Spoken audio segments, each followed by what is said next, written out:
Welcome into Duval Daily, presented by GenJag.com. I'm Jordan DeLugo. Thanks so much for tuning in here on Wednesday, February 7th. Late last week, earlier this week, I dropped the predictive mock draft and roster cut / free agency plan for the Jacksonville Jaguars for this 2024 offseason. It is a pivotal offseason for the Jaguars. They've got to nail this offseason. And so that was predictive. That was trying to get inside the mind of what the Jaguars might do, trying to figure out what Trent Baalke and the Jaguars could do this upcoming offseason. And the offseason's coming hot and heavy, right? Free agency is about a month away. Obviously, we're going to have some news whether Josh Allen is getting franchise tagged or not. It looks like it is heading that way. You can go check that stuff out. I think that's very informative, very much just trying to figure out how this Jaguars offseason will look, how it should look, or could look, I should say. Today is where I get to have some fun.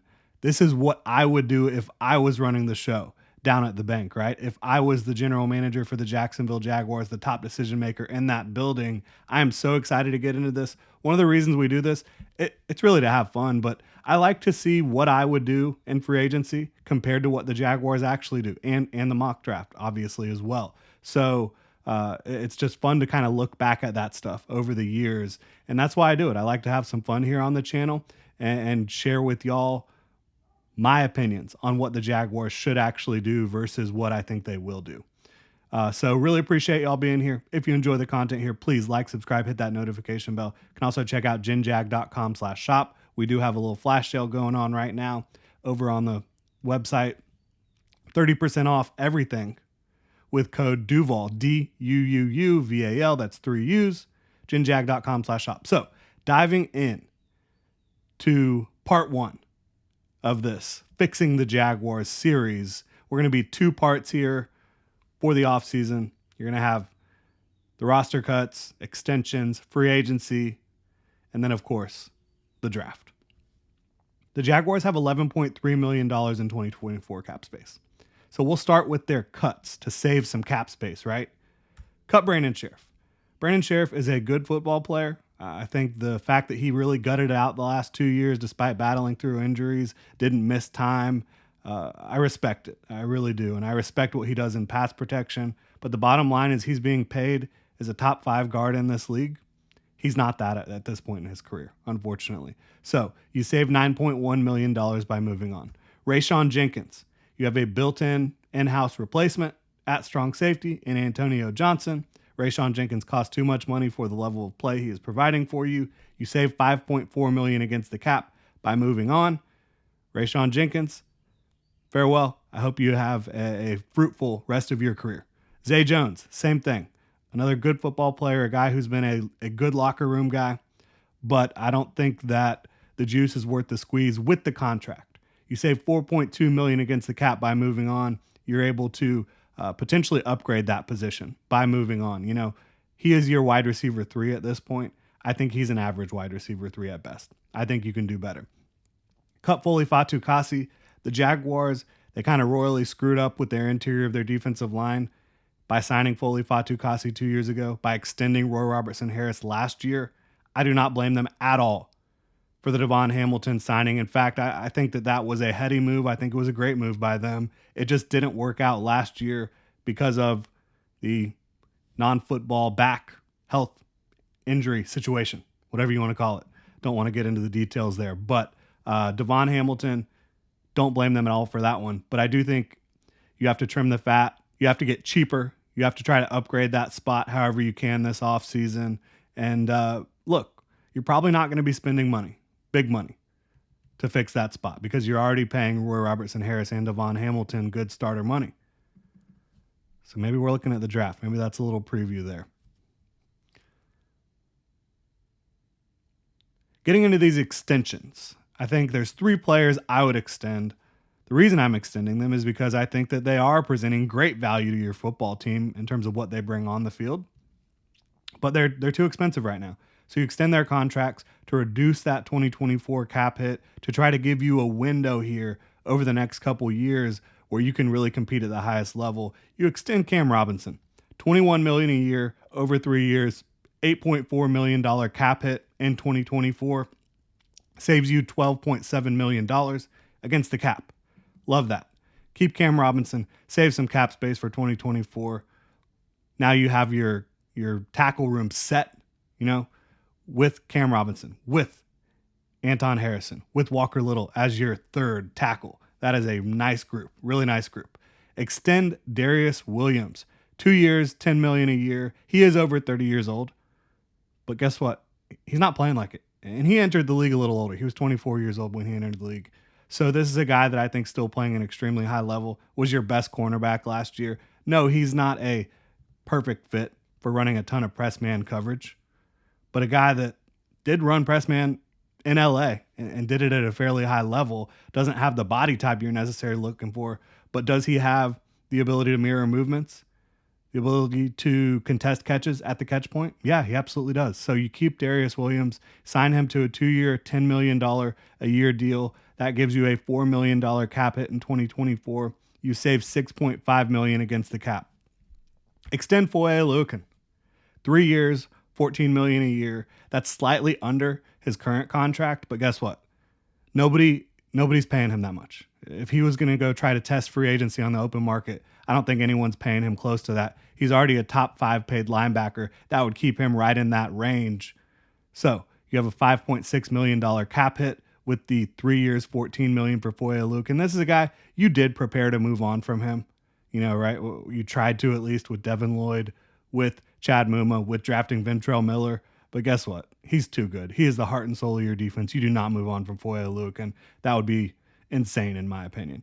$5.6 million cap hit on that $14 million per year deal. You save $8.4 million against the cap. And the way I'm figuring these cap hits, it's about 40% of the average annual value. That's how the Jaguars generally do business with these extensions and free agent contracts, what have you.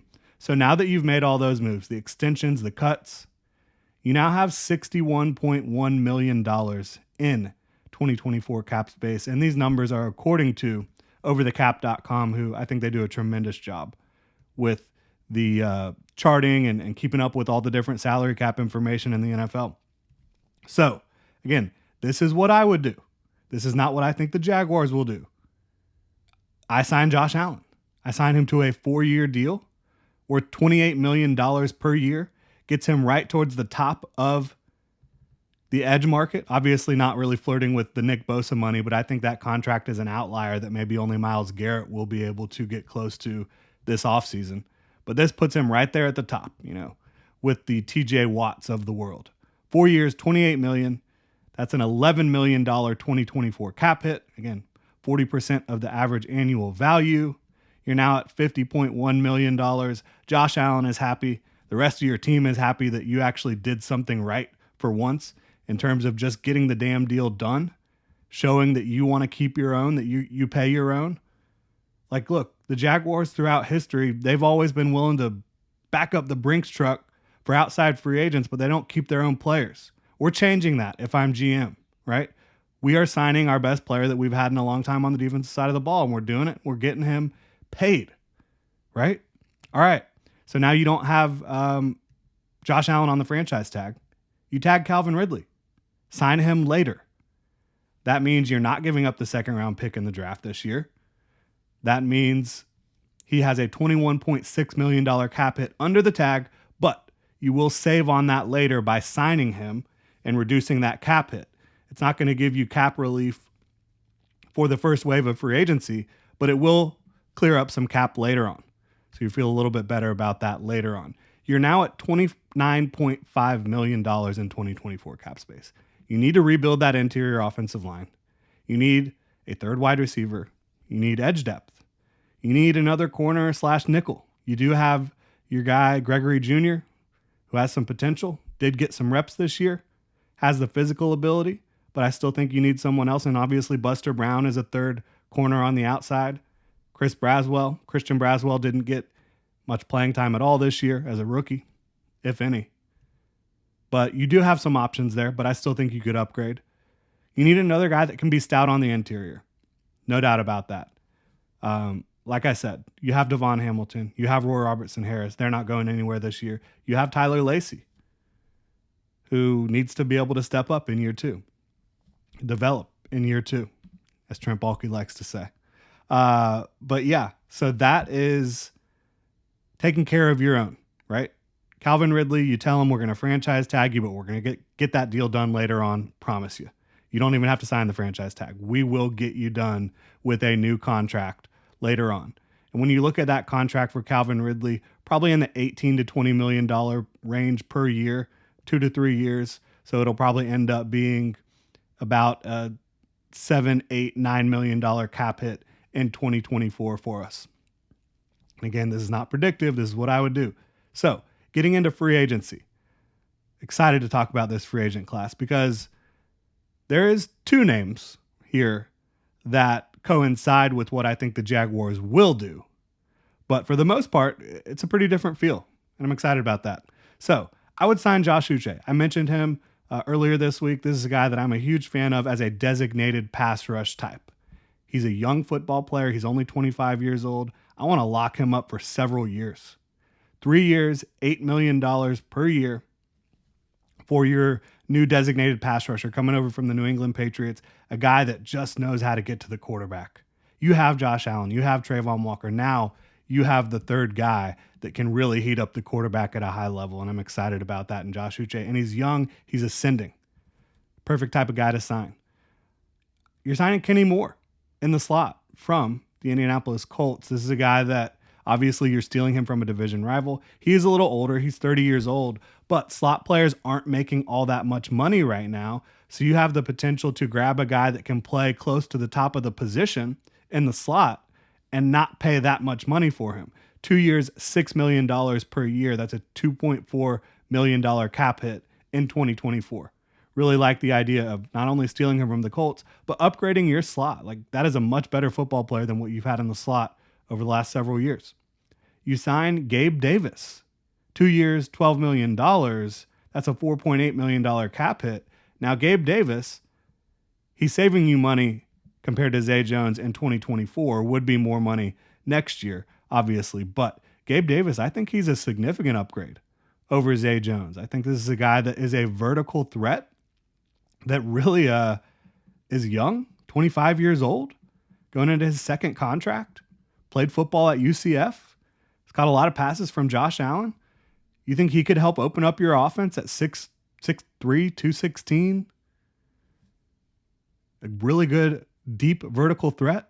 Yeah, I think that could help you out a lot. I think that when you talk about now Gabe Davis, Calvin Ridley, Christian Kirk, Evan Ingram, that's a nice group of receivers there for you. No doubt about it. Robert Hunt, this is one of the players I think the Jaguars will attempt to sign this offseason, and I think the Jaguars should attempt to sign him. He's replacing Brandon Scherff for you. 3 years, $18 million per. That is a $7.2 million cap hit.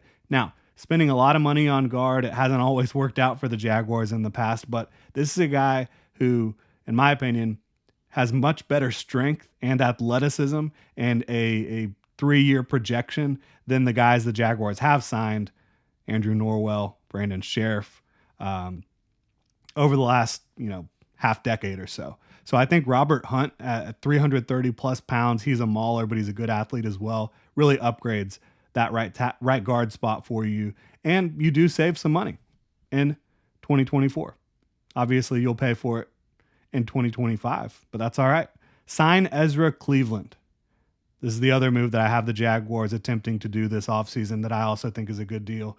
At left guard, Ezra Cleveland. He came in here. He busted his ass for you. You've seen him produce at a high level in Minnesota over the last half decade. He is a young football player, and he's a guy that gutted it out through injury this year. Didn't play his best down the stretch again because he was playing through injury. But at 2 years, $9 million per year, a $3.6 million cap hit in 2024, you can live with that all day.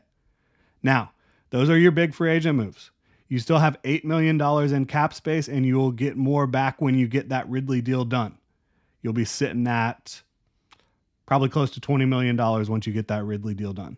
You'll obviously bring in some reserve/edge of the roster type players too, but they will have negligible impact on the salary cap. And then it's draft time, right? Then it's time to get into my favorite part of the season, the NFL draft. Your needs now entering the draft are at center.